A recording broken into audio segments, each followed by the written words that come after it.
Well, welcome everybody. Welcome back. For those of you who were with us last week, um, as we said last week, this is our adult religious education book study where we are discussing the book "Our Thoughts Determine Our Lives," kind of the sayings of Elder Thaddeus. Last week, our topic of discussion was that same title as the book, "On Thoughts."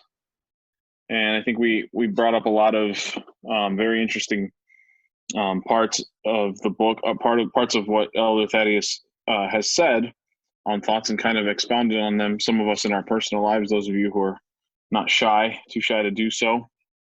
And so I think I really didn't get any feedback on changing the way we did things. So I think we'll keep on going with the same structure where I think for maybe the first kind of half of the hour, I'll bring up some of the things that I highlighted and how they kind of made me feel, or how I can explain them, or how practical they are. And then I'd really love to encourage anyone who may have highlighted something that I didn't highlight to please bring it up. Even if you did highlight something that I bring up, I'd love to hear from you. So as we're talking, if you want to unmute yourself and bring something up, just go ahead and get my attention and we can address it as we go. All right. So this week, our chapter 2 is titled "On Family Life." And we were kind of talking here a little bit before we began about how a lot of it had to do with relationships. And, you know, I was talking with someone during last week about this next chapter, and because they had kind of read ahead a little bit. And, the question came up, well, if Elder Thaddeus was a monk, what kind of advice could he really give us on family life if he didn't per se, have a family in the same context as we look at it, where a husband and a wife and children have a family? Well, we have to also think that he came from a family, right? I mean, we know that he wouldn't be there. He wouldn't have been here on earth without some form of family. And, he gives us a lot of perspective on his family life as a child. But I thought it was interesting that he really focuses on other people's experiences of family. And so if someone were to ask the question, that question that I stated, what does a monk know about family life? He kind of gives us a picture of family life and how it's affected by thoughts. And so, our first chapter was on thoughts. And so this next chapter on family life is not totally unrelated. It's not like an independent topic, but it's kind of building upon this basis of our thoughts and how they change people's feelings, change people's behavior, and can really, really guide us in how our life turns out. And I started last week, I think, with right off the bat, the first point that he brings up. It's numbered just like the rest of the book, where you have kind of this little passage that's kind of bullet pointed. And so I'd like to start again like that, where he says in number 1, obedience is constructive and self-will is destructive. So he starts the chapter really, I think, going more into kind of parenting, as well as being a child, and how children should behave, how children should learn about God, and how, as parents, you know, as parents, we should make sure that our children early in life are following God's path, because, as he says in number 2, the spirits of evil interfere with children's minds and try to disturb them. He says, especially before the 5th year, because that is the time when a child's character develops. For me, not obviously for all of us here, we're all in different walks of life, different parts of our life. Some of us are young adults, some of us are older, some of us have grandchildren. Um, I don't know if anyone has a great grandchild that's with us, but um, you know, it, it so when you start to read this chapter, it may not apply to you right away. But I think ultimately it can speak to all of us. We can think about our own childhood, perhaps, based on Elder Thaddeus's words, where he's kind of saying, you know, how we're brought up can determine our spiritual life and ultimately how we behave. But as we have to think as adults, we really become independent thinkers once we're, outside of our parents' home, especially where we have some more freedom. For a lot of us, when we're younger and we live in our homes, our parents guide us. Our parents sometimes tell us most of the time tell us what to do. I tell my kids what to do for sure. But we have to remember that it's crucial early in life for children to get the right guidance. And at the end of the first little point there, he says um, that a child should learn to be obedient to his parents, just like being obedient to God. But he ends that little first point by saying, unfortunately, there are very few families who bring their children up like that. And in the perspective of the church, you can say, oh, well, I know plenty of families that bring up their children that way. But, we're also a very small part of the world. We're a very small piece of how other people raise their children. And being Orthodox, we're not exactly, a majority in many places on how we raise children. And in this perspective that he presents here in this first point. So, if I could move from there to the third point, where he says towards the bottom of it, if you want to bring someone onto the right path to teach and advise him, then you must humble yourself first and talk to the person with a lot of love. He will accept your advice, for he will feel that it is given with love. He starts that little section by kind of using the example of a parent telling their child, "Stay here," and he quickly says, a child is a child, so chances are, if you tell them to stay here, they're not going to listen. But he's saying that children will be disobedient, but the way that we react is really crucial and really determines what eventually the child what will become a habit for the child, and how their behavior will evolve as a young person and ultimately as an adult. It's difficult a lot of times as parents to not react in anger.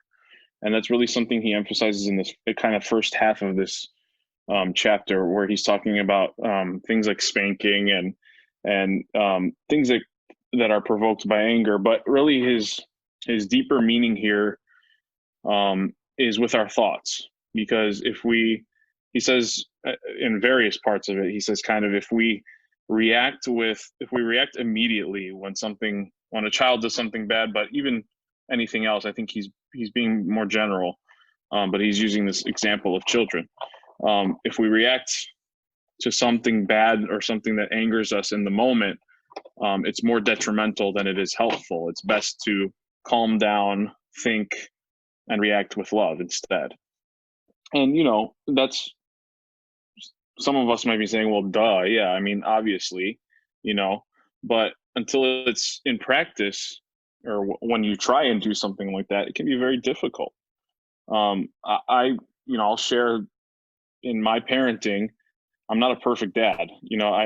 This speaks right to me. If one of my sons does something and it makes me angry, sometimes I'll react in the moment, and then I regret it after that, which I suppose is a good sign. But for me, it's a place where I'm learning to grow. My patience is something that doesn't really run in my family. My dad was a kind of impatient person growing up, and I suppose I've inherited that. But I think he says somewhere, if I'm not mistaken, kind of like we inherit what our parents do. Ultimately, the respect we have for our parents, we'll think of the things our parents have told us as adults, something along those lines. He kind of says, I remember, and I don't remember where, but we'll probably come across it again. So, um, it's crucial for children, and this came up last year when I was doing another book study, the parenting book. It's crucial for children to see behavior um, that's in control, and our thoughts are what drive that exactly. So, um, we have this interference with evil spirits, as he says, and we have to kind of nip it in the bud early with children so that they can go forward and be good adults. I mean, we ultimately want them to be close to God and good Christians, and things like that. All the wishes that we have for our children. He moves on and he kind of talks about children crying and things like that. He says after a good cry, a child usually calms down. I've always found that to be true, kind of. Um, we sometimes in our house, when our younger son Peter is crying about something, and it's kind of like a fake cry, we'll just say, okay, you're fine, just move on. And he does. And 9 times out of 10, a lot of children will be that way. From there he kind of moves on. I think at number 7 is where he kind of starts talking about the daughter-in-law, mother-in-law things. He talks about a woman who came with her son, that the woman doesn't like her daughter-in-law because she disrespects her, but he tells her that uh, your daughter-in-law is young. She doesn't understand that she has to love you like she loves her own mother. But you're the older, mature person, and you have to think about this. Um, and he says it's common for women to dislike their daughters-in-law, even if they're very good girls. He kind of talks about how the reason for this, and I'm not sure if it's in number 7 or not, but he talks about how, a lot of times a mother-in-law will dislike her daughter-in-law because she feels that the daughter-in-law is kind of taking her son away and things like that. But he tells her, because she comes to him and has these complaints about her daughter-in-law, that um, that she doesn't understand that she needs to pray for her daughter-in-law, to send her an angel to guide her steps and to give her the strength to love her mother-in-law. He says instead she reacts to her mother-in-law's thoughts and the war begins.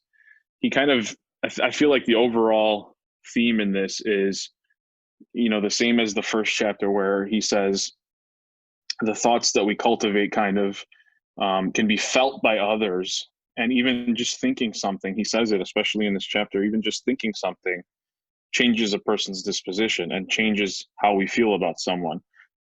He says later on in the chapter, by thinking something against someone else, we're striking a blow at them. It's like we're physically hitting them. He says in this number 7, you see every physical war first begins with thoughts. First, people cannot stand each other, then they begin to destroy one another. So he even says to her, do you know that you're actually hurting her physically, talking about the daughter-in-law, as though you were beating her? You're doing this all the time. You do not need to hit her physically. It's enough that you cannot stand the thought of her. So here he's really pointing to that idea that, our thoughts, our thoughts are not physical, obviously, right? They're inside of our mind. But here he's talking about how thoughts can become physical. There are countless encounters of the saints with demons, and a saint like Saint Anthony talks about how, as we know it many times, we've heard stories, but the demons, we can't see them, right? I mean, there are stories of people seeing demons before, but we can't see them. Saint Anthony actually physically fought with demons who presented themselves as animals. And it's a spiritual fight, just like with thoughts. Thoughts can be are a physical fight that we come up against, um, and they can physically hurt us because the thoughts that we cultivate ultimately dictate our actions. Like we said last week, if we're paranoid or if we're thinking about something and we're worried about it, it's going to feed into what our reaction is going to be and what our next step is. We think forward and we think of, well, if this person does this, this is how I should react. This is what I should do next. We calculate based on our thoughts and based on what our brain does. Now, the brain is a beautiful thing because it's so complex that we are even able to think things like this, but it's also dangerous because of that. It can lead us down the road to evil. It can lead us down to these wars that we create with people in our minds that aren't actually even there. Let's see, we talked about number 7. Let's see where else I've highlighted. It talks a little bit more about children in number 8. He says that it's a problem when a child wants this and that, and when his parents cater to his every whim. Then when the child grows up, they still expect everyone to comply with their wishes. This one was interesting because, in this day and age, there are a lot of complaints about children like this. And, people talk about the millennial generation and how they've gotten everything that they've ever wanted, and they're not used to failure, and, it's made our society worse. And it's almost like Elder Thaddeus is speaking to this. And, we don't know when he said this, but clearly he wasn't around in the last few years. So it's very interesting. He continues talking about that. He says he says not even kings and queens get this kind of treatment. Um, to give our children everything is something that we wish. A lot of parents think, I want to give my children everything that I didn't have. That's always been my parents' mentality, sort of. They're immigrants. They didn't have a lot growing up. They came to the United States by themselves without even their parents. And so, that's a different mentality of giving our children everything. Our parents still had values and still had limitations on us, where some parents today, really do give in to anything their child wants. And, he says the children of intellectuals whose every wish was fulfilled by their parents when they were young don't know what they want anymore. So in the end, many become Satanists. They've already tried everything, so now they openly serve Satan. He says many of them even commit suicide. And he says, may God preserve us from this terrible sin. He says, since they're not able to live their lives, they can't take care of others and have their own families. We cannot hope that they will have a good future. So, this could be an extreme analysis of it's not every child that becomes like this, obviously, but we've talked about how a lot of people have fallen away from the church, and not just the Orthodox Church, just being Christian in general. And how this idea of the group called the nuns, the people who don't believe anything, pretty much don't go to any church, don't do anything. They're not Satanists. They're not, any of they're not atheists. They're just nothing. They just don't believe in anything. And it's a scary thought, because the future of our church really depends on young people. We always talk about the future of the church as young people, but really the present is up to the young people.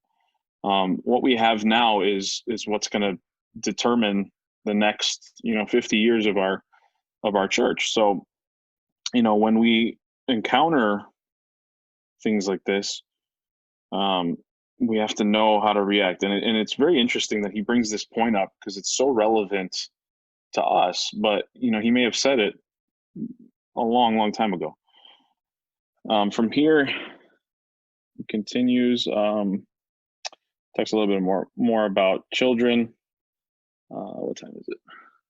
almost 6:30. I'll bring up one more point, and then we can maybe open it up to some conversation too. Let's see.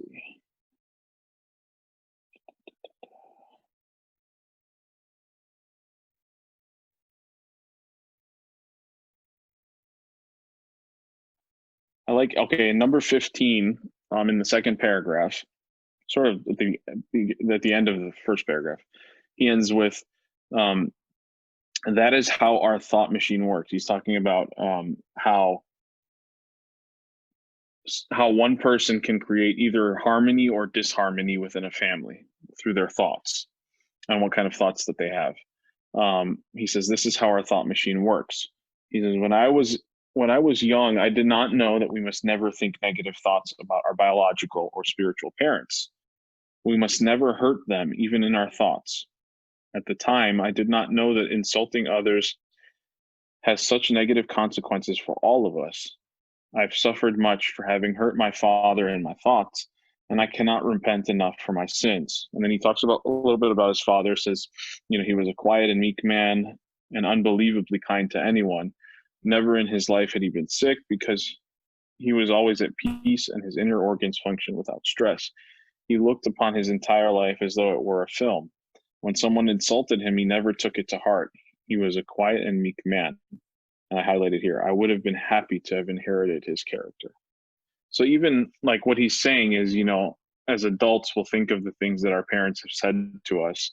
He's doing it right here. He's saying, I wish I would have inherited how my father was. I wish I was as meek and quiet and as him and kind of unaffected by the outside world and what they would say. It is interesting. He says that we should never think negative thoughts about our biological or spiritual parents. Our spiritual parents are like our godparents and, of course, our priest. When we think negative things, you think of some other churches or other communities, or even within our own community, behind closed doors, whatever happens, people say things, and sometimes people think things about their priest or negative thoughts, and that hurts. That can hurt someone just as it hurts anybody else. The thoughts that we cultivate ultimately can really do a lot of harm. So it's interesting. I like that he brings up both of those facts. It's not just about honoring, the commandment to honor our parents. Our godparents are our spiritual parents. They're another set of parents that we have guiding us in our spiritual life, and our spiritual fathers as well. It's important that we, sometimes when we're young, we get advice from, parents or priests or anyone that we see as kind of a figure to give advice. And when we're younger, sometimes we get mad or we don't want to listen to what they're saying, and that can cause damage to a relationship, and we have to make sure that we remember that. Okay, so we've gone through a few points here. I would love to hear. First of all, I want to. So go ahead and if you'd like to unmute yourself once I ask the question, but go ahead and answer, and I'd love to hear from you. So I want to know, so far, 2 chapters in, how are we feeling about the book?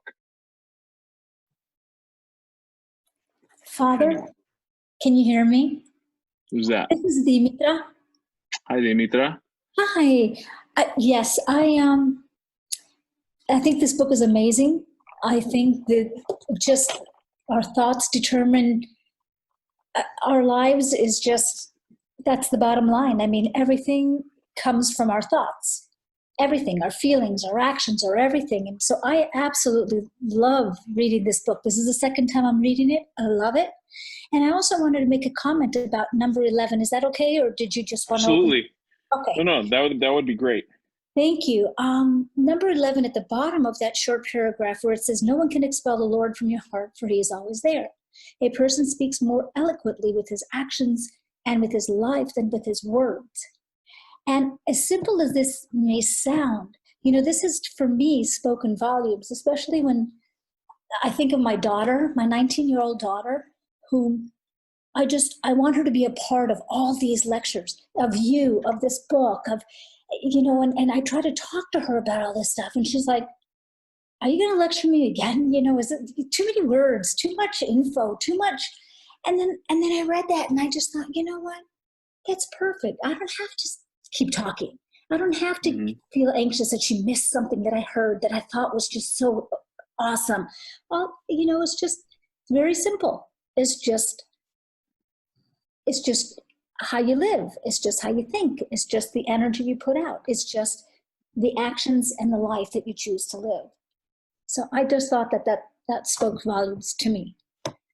Absolutely. I had that exact, if I could show you, I have it on my iPad, but I had that exact part of that section highlighted, that last quote: no one can expel the Lord from your heart, for he's always there. A person speaks more eloquently with his actions and with his life than with words. Of course, that's like number one. And really, our actions, like you said, our actions and our life ultimately derive from how we think. And he speaks a lot about children in this chapter. And I think it's to point at the fact that, while we're children, and of course, as Orthodox Christians, we don't really believe in the age of reason or things like that. And that's why our baptism is full baptism, and we're full members of the church right away.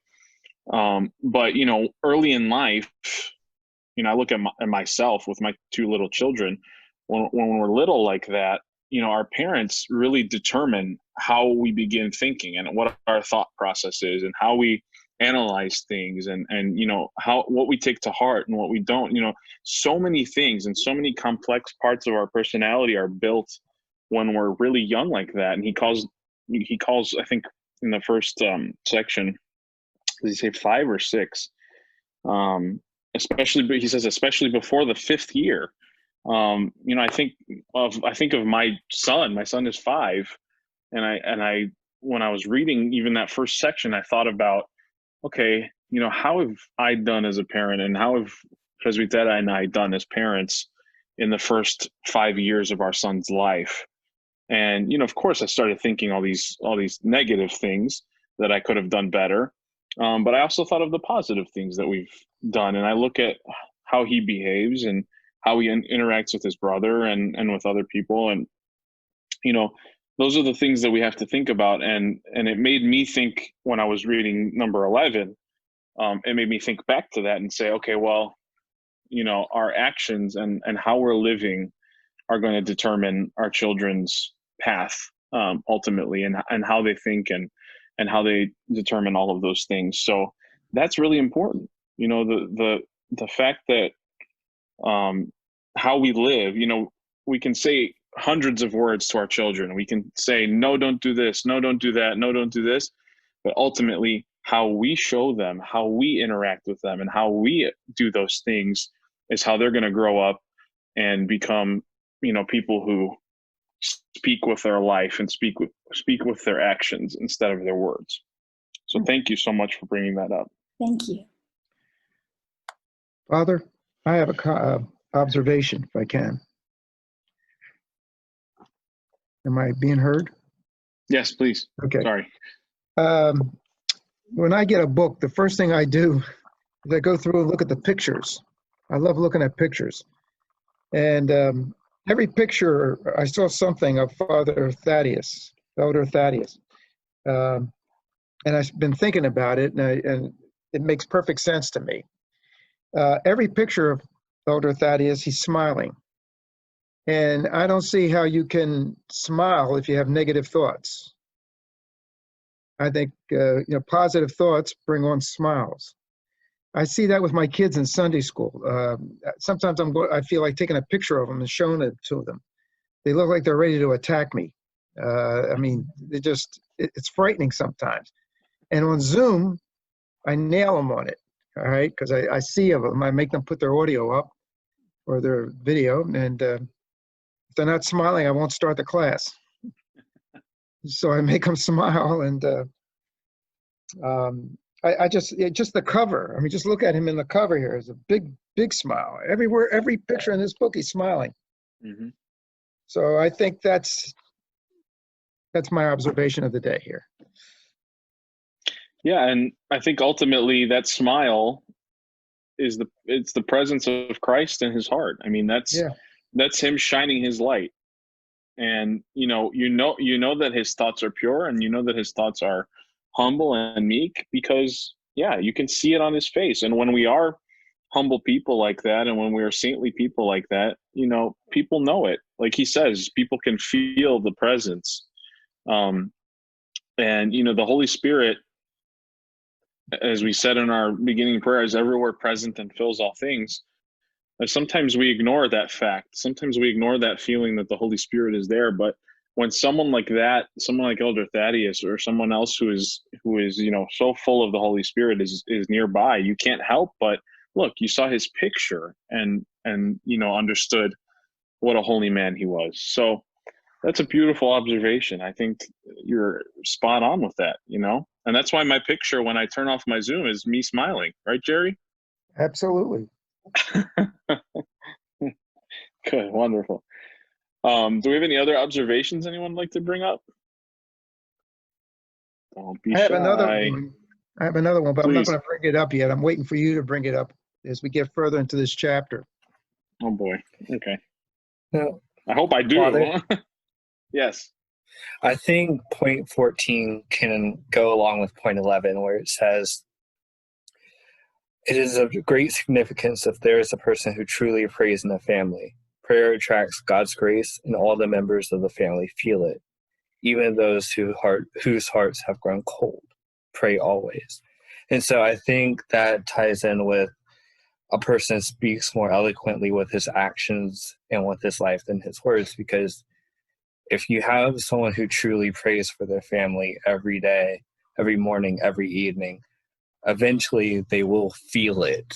They might not know what it is right away, but I think they really will feel it, and you'll touch them more than your words can do by that.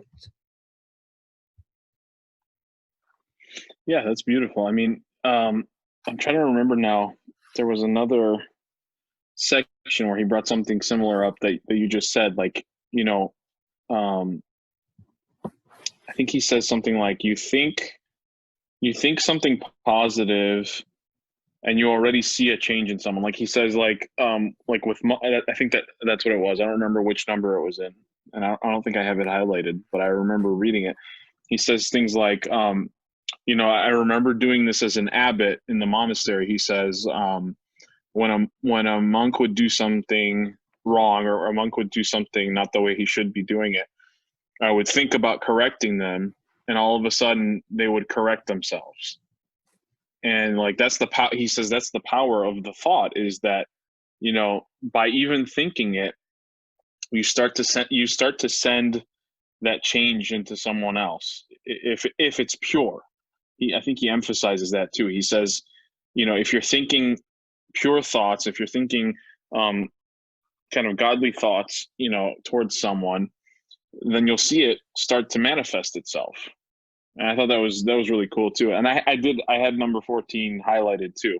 I don't think I got that far in my first little. Oh no, I did. I skipped it and went to 15. But yeah, I had that one highlighted as well. And Father, on top of what Jerry said, and what you said to start, Isabella, we were reading this over the weekend, and Isabella heard us reading it. And she said, "How does a monk know what's going on in a family?" And we said, "Well, he's not just any monk, too. I mean, hopefully he will be a saint someday. These people have a level of discernment that's beyond what Larissa and I could ever imagine having. So it's that type of thing that we express to her, that it's just not, they have a level of holiness that is just up there, and that's a real thing. And you read this in all of the saints, when you read, say, Elder Porphyrios or people like that, you see it, and it's just it's a blessing. Truly, yeah. I mean, it's amazing.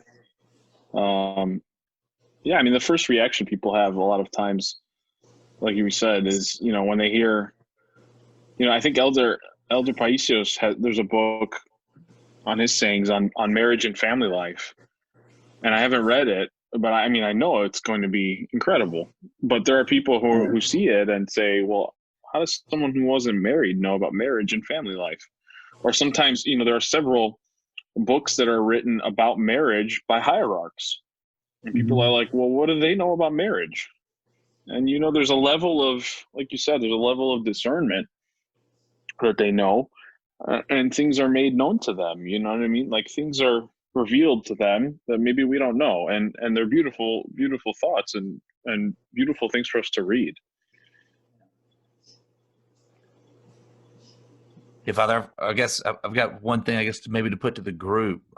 Maybe it's a shared challenge, but looking at number 15, right? When he's talking about how, one person can come into the home and they can carry the worries of the day and the anxieties in, and, they really set the thermostat, if you will, of the home because of what's going on with them.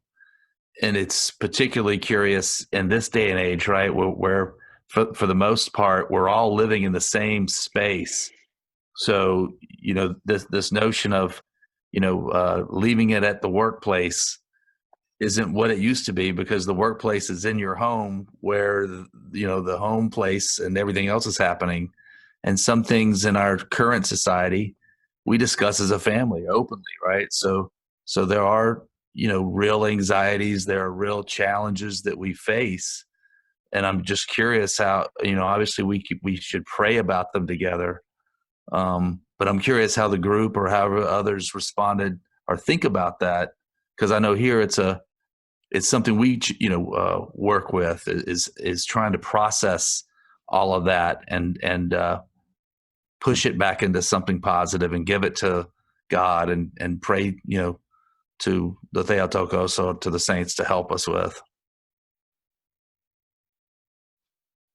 Anyone want to touch on that? Anyone? So kind of, I agree with you. We are in a definitely difficult situation. That's how we can describe this time period. Of course, easily we can describe it that way. We can easily describe it as the worst year in history. I think a lot of people are, and any additional negative thing that happens, people keep attributing to the year. But 2 weeks ago, I was sitting in our sanctuary with 20 of our young people, junior high and high school, and it was the first time we came together since March.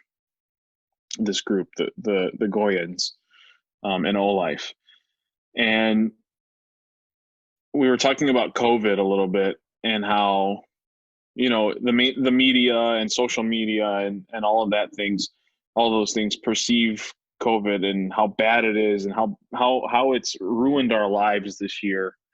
But I really said to them, as Orthodox Christians, we have to think about things differently.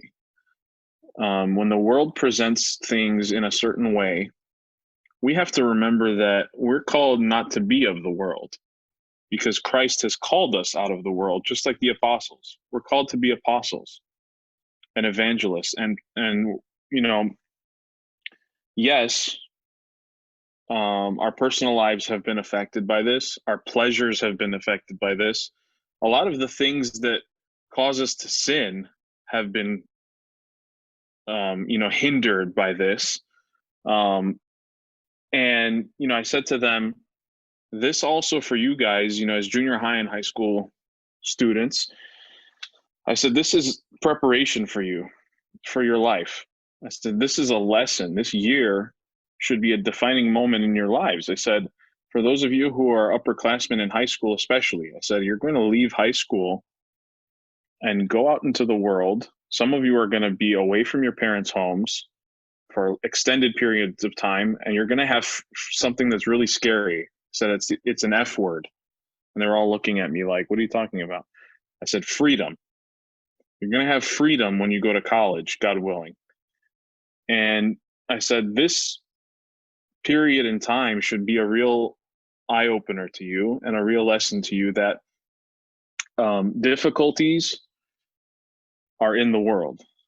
And when you leave home, when you leave your parents and your family, those difficulties are going to come knocking at your door. Now, they may not be as difficult as a pandemic and affect the entire world, but it'll feel like your world is being rocked and you'll feel like you're completely alone. But what you need to understand from this is that I told them that evening, this gathering here should show you that you're not alone. You have this network within the church and you're part of it and you're tapped into it. So wherever you go, you can still be a part of it and you're never alone, even if it's a pandemic. And, I went further and spoke more and more about that. But, if we don't think of this time in terms of how it should benefit us, then we're just doing like Elder Thaddeus is saying, we're cultivating these negative thoughts and our entire life is going to feel like it's negative and it's going to feel like it's terrible. It is terrible. It's killing people, among the worst parts of it. So, that's my rant. I'm sorry. But I truly feel that this year, this year is like, it feels like 10 years condensed into one, the way we've been living. But it's a real lesson and it's a real testament to how God wants us to live. For some of us, it's a lesson on patience. For others, it's a lesson on obedience.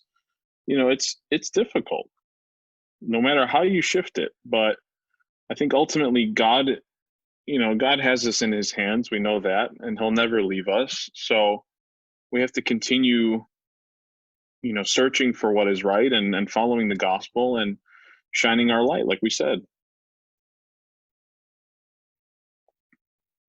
I'm sorry if that was off topic, but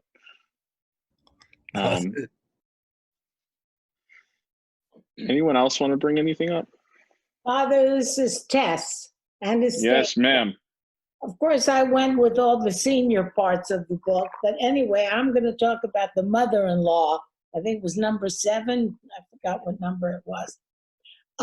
When I first read it, I took exception to it and came, well, what does he know in Abbott about mother-in-law and daughter-in-laws and supus mupus?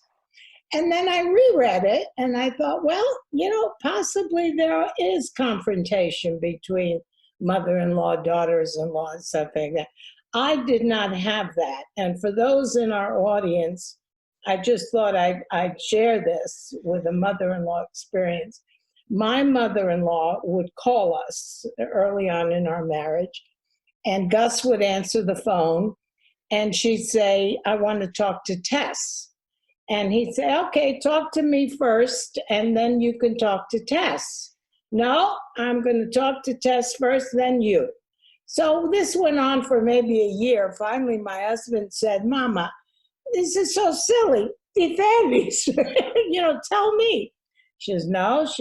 Anyway, so I asked her, I said, Mama, why don't you talk to Gus first? It doesn't matter. And she was afraid she would hurt my feelings and that I would not. She wanted to hear from me first to let her know if Gus was doing something wrong, I guess. I don't know. And she said to me, I have learned, she said, that if I want my son in my life and I want a good relationship with you, my daughter-in-law, I have to love you more than I do my son. Now that was quite a statement from her. And then we always had I loved her dearly, and she loved me all the years she lived. And the other thing I want to say on the mother-in-law issue, not that I disagree with him, it does happen in relationships. I don't know if it's where he says the daughter-in-law is stealing the son, and so, I mean, I don't know. I couldn't quite get in sync with that part of it. But the other thing I want to say on the mother-in-law, this is Tess speaking, that when you have a disagreement or you don't like your father-in-law, your mother-in-law, vice versa, for all those out there who have this situation or will become mother-in-laws, is you have to remember that mother raised that boy you love. That father raised. So that's my take on the mother-in-law chapter. That's it. Thank you. Thank you. Well, no, I mean, you're absolutely right. He emphasizes, I think, though, within that whole conversation with the mother-in-law, he emphasizes the respect that has to be there. Ultimately, I mean, of the 10 commandments that we have, one of them is to honor our father and mother, and that's lifetime. That's not just until Christ comes and gives us the command to love God and to love neighbor as thyself, but it's in addition to. We cannot forget that our parents, and this will probably be the last point that I bring up before we, and maybe Jerry, this is what you were talking about, I hope, but I have this one highlighted in number 21, to remember about our parents. He said, he's talking about two brothers whose mother was a good and kind woman who always told them to respect their father, although he wasn't exactly a good father for them. Basically, the story is that they respected their father, even though he wasn't the best father. But this is what I have highlighted, especially this sentence. It was through our parents that God gave us this gift of life. That breaks right to the heart. You have to remember that. Without our parents, we wouldn't be here. But I like how he states it. The gift of life is from our parents. It's a gift. We didn't have to get it. He didn't have to give it to us, but it is through our parents that we have this. We have to remember that. He says further after that, he's talking about how, he said that the father wasn't the best father, but the son still respected him. He says, he's talking about parents. He says, they will have to give an answer for their own behavior. We will not answer for them. What we will have to give an answer for is whether we respected them or not. He says, the situation in our families is very bad because even little children now oppose their parents and talk back to them. That is why things are going so badly for us. The young don't respect their parents anymore. And it is the same situation everywhere in the world. I'd be interested to know when he said this. I really would.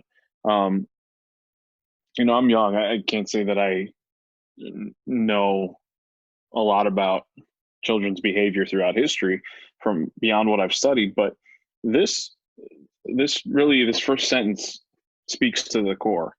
It's through our parents that we've been given this gift of life. And it's up to us to ultimately honor them. We all get angry with our parents at one point or another. And, people talk about the stages of a child's life with their parents. And someone was saying the other day, their children are adults now, probably my age, late 20s, early 30s. And they said, we're in the stage where my child respects what I think now.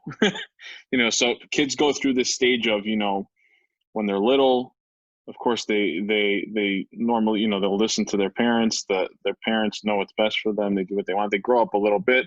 They start to resist that a little bit. They get into their teenage years. They want nothing to do with what their parents are saying, and many times will do the opposite. And get into their 20s, and they're still kind of rebellious. Parents are trying to, give them advice, and they don't want it. And then we reach a certain point, perhaps when we become parents, and like he says, our parents' words and our parents' actions especially ring in our minds, and we say, oh, okay, I understand now. And I think all of us could go to our parents at some point in our life and say, I understand. I really understand now what you meant. As good or as bad as our experience has been with our parents in our life, this is what it means to respect them. They show us in our life how we should act. You know, many people grow up and say, I'm never going to act like my father. I'm never going to act like my mother. But guess what? It almost always happens.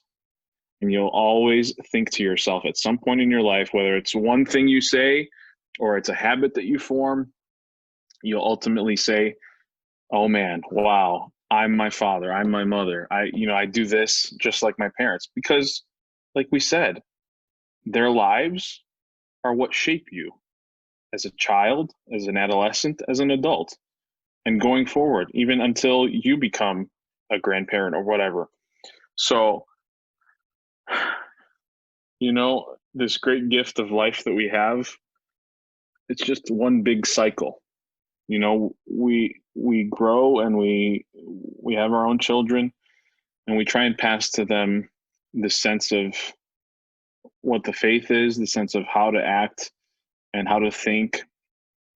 And really, the way he presents it is, it should be simple. But he even says, because of the fall, all of that is shaken up. So we have to really double our efforts to make sure that we're thinking good thoughts and acting the right way with our children, whether it's with our children, if we don't have children, just with our neighbor. I keep thinking of those two great commandments that Christ gives us: love God with all your being and love your neighbor, no matter who it is. And obviously this chapter is talking about family life specifically, but I have a feeling our next chapter on humility is going to build upon that. So I look forward to that. Is there anything anyone else would like to bring to the conversation, bring to the group? Jerry, did I miss? I think Marianne was first. Yeah, go ahead. No, go ahead, Jerry. Go ahead. Let Jerry go first. No, go ahead, Marianne. You go first. Okay. I was just going to say that commandment is honor your father and your mother so that you may live long in the land, that you're live long in the land the Lord your God is giving you. And so, you're blessed, that it's a blessing for you if you honor your father and mother. And that's what's always stuck out to me too, that is, it's something really good for you if you honor your mother and father, even if you don't feel like they deserve it. And it's always struck me how many famous people, for example, Winston Churchill had parents that would in this day and age be brought up on neglect charges, but he adored his parents. He never said a bad word about them, and he really kind of was blessed in his life. So I just feel like that's a very godly principle, to honor your parents, no matter if you feel like they've done everything right or not. That's all. Beautiful. Jerry? Yes, Father. Okay, this is not a major point here that I'm bringing up. You went up to 19, and it was verse 20 that I had the question on, so you almost got there. And it's only that he talks about getting suggestions from other people in 20. And he repeats this a couple of times where he says, don't listen to suggestions. Don't, because they will only bring destruction on you. You'll do battle internally with those. And my thought was, this whole book, the whole concept of this book is listening to his thoughts, his suggestions on, how to deal with things like this.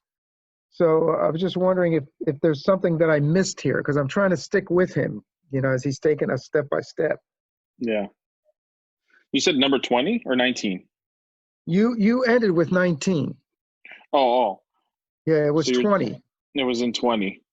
I You know have it underlined? 20. I have part of it underlined. I mean, where does he say what you're talking about though, about advice? I saw that.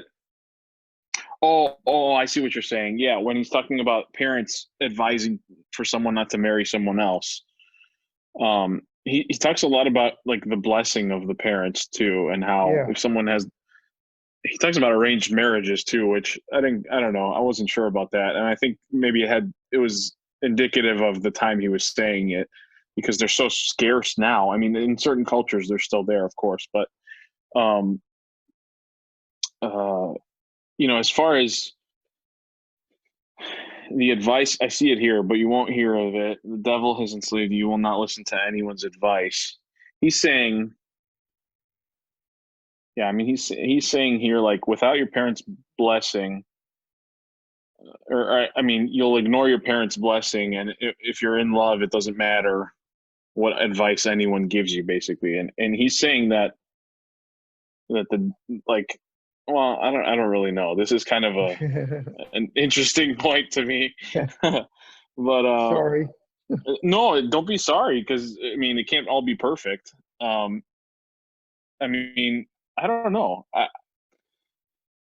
He says in the next paragraph, the best marriages are those that parents have arranged for their children when the age difference between the man and the woman isn't too great. I mean, I can't tell you that firsthand, obviously, and that's not really practical to me. But I don't know. I don't know what I would say to that. But there's something to say about the blessing of the parents. It's common practice, I think, in America, especially, for at least the man to get the blessing of the future in-laws, before he even asks for marriage. So I mean, I think in that sense, I mean, I would say personally, like, when I was going to propose to Presbytera, I went to my parents first. I said, look, this is what's going to happen, or this is the plan. I was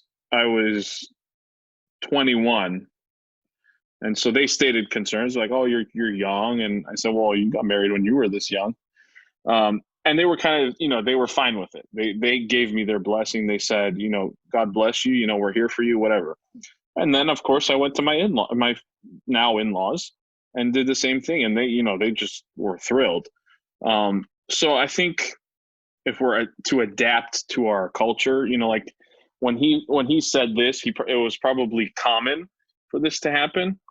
And you think about Europe and Eastern Europe and things like that, it's probably still practiced in some villages and things like that. But I think our modern day version of having the blessing of the parents is, if two people get together and one set of parents doesn't want them to get married, well, he's saying that can really be difficult. And we see that a lot of times, if someone's in-laws or someone's parents are unhappy with who they're marrying, there have been plenty of marriages that have dissolved because of that, unfortunately. And what he's saying is, by not giving the blessing, and by not having, and by the child or the person, going against that because of love, it can cause a lot of stress in the home. And I think that's really what he's more emphasizing than the advice. I think he's just observing that, hey, if this is going to happen, your chances are you're not going to listen to anyone's advice. Does that make sense? Okay. I don't know. You tell me. What do you think? I was looking at that too. That's an interesting paragraph. And it's really true though. I mean, it's just so much better to have your parents' blessing, because like you said, marriage, this is funny. Marriage is no bed of roses. On the contrary, it's a bitter life. In marriage, you are harnessed to a plow and you must pull, and the blows keep coming. That was really funny. The children need your care. Yeah, he says you must pull the plow whether you want to or not. Yeah, yeah. So, but I think if you've got your parents' blessing, you've got the Lord in your life, you can overcome, I mean, things are going to happen, but it is better to have that blessing of your parents for sure.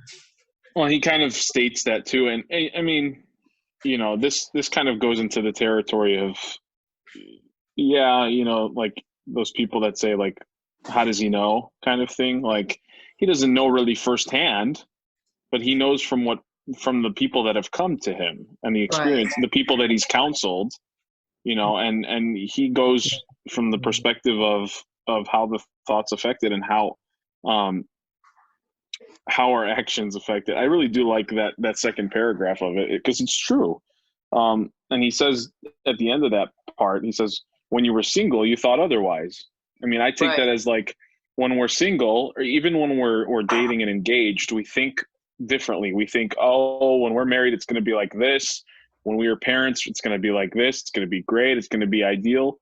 And like he says, it's no bed of roses, but you're taking your plow and you have to keep going, whether you like it or not. Yeah. And I think that speaks more than just, I think that's speaking to more than just marriage. I think that's life in general is, and I always draw this example from Saint Nektarios and his life of, you just keep going, whether like he says, whether you like it or not, but you just keep going, and you don't let those certain things affect you, even if it's not ideal and it's not exactly what you thought it would be. Father, it's paragraph 20. I found Yes. the line that I was looking for. The second line in that.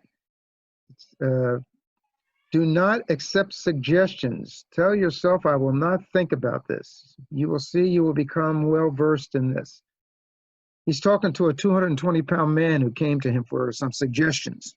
And then the suggestion he gives him is do not accept suggestions from others. I don't see that one in number 20.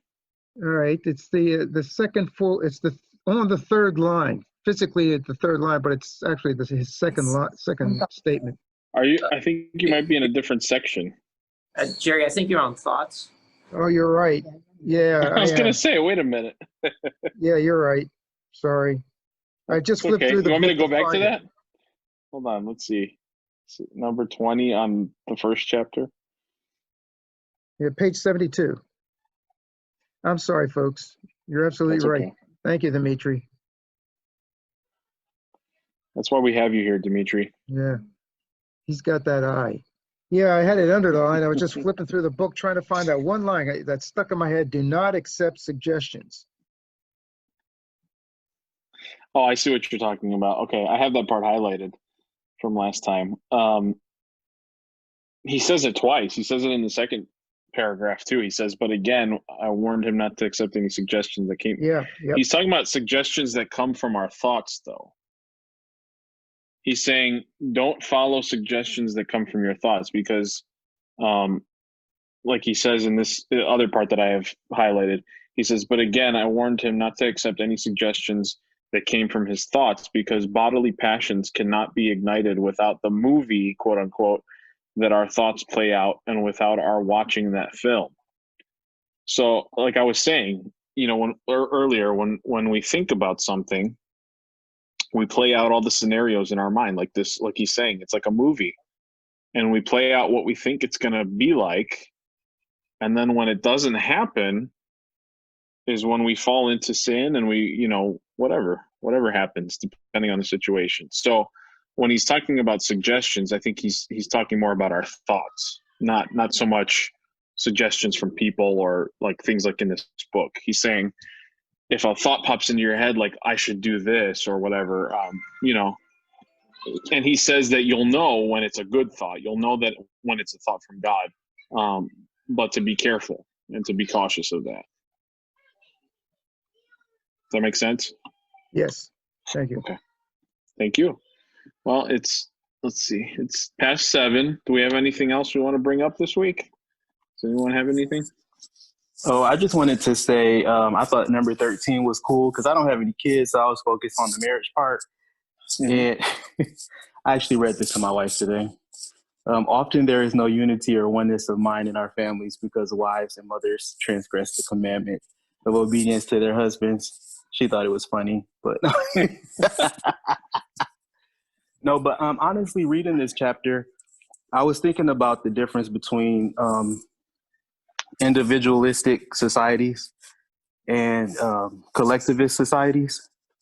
because a lot of what he's saying is, it seems like it pertains to societies that cultivate collectivist ideas. So like they operate as a group as opposed to it's just about me and what I want. So, you know, taking the suggestion from your parents on who to marry or what to do with your life or what direction it should go in, as opposed to, well, it's just about what I want. And I feel like American society is more individualistic. So, you know, you turn 18, I'm an individual. I don't care what anybody says. I'm going to do what I want with my life. I'm going to marry who I want. I'm going to work where I want. I'm going to go where I want.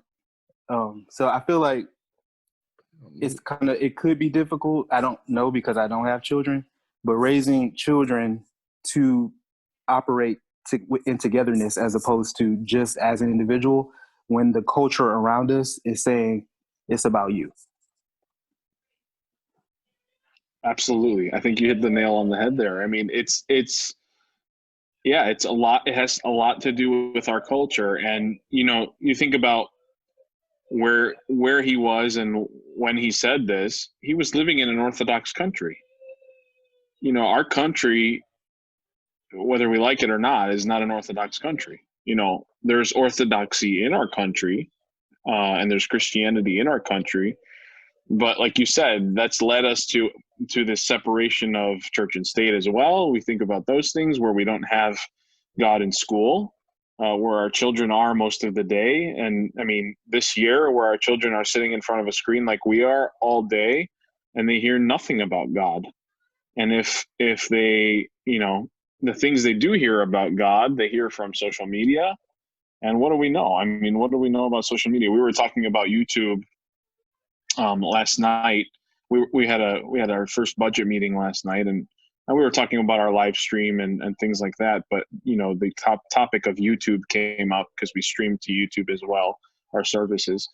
And you know, someone said, "Oh, well, there's all kinds of great videos and things about Orthodoxy and Christianity on YouTube."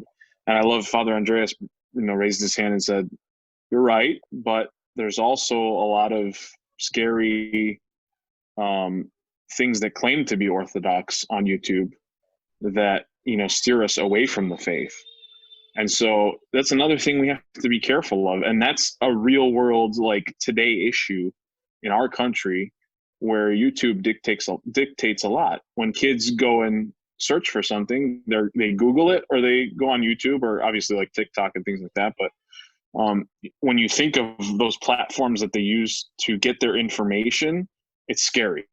You know, when we were a little bit younger, Nigel, you know, like we were in the beginning of like Wikipedia, and people were like, "Oh, wow, Wikipedia is great." And then someone was like, "Wait, Wikipedia can be edited by anyone, so don't get all of your information from there." So those are the things we have to be careful of.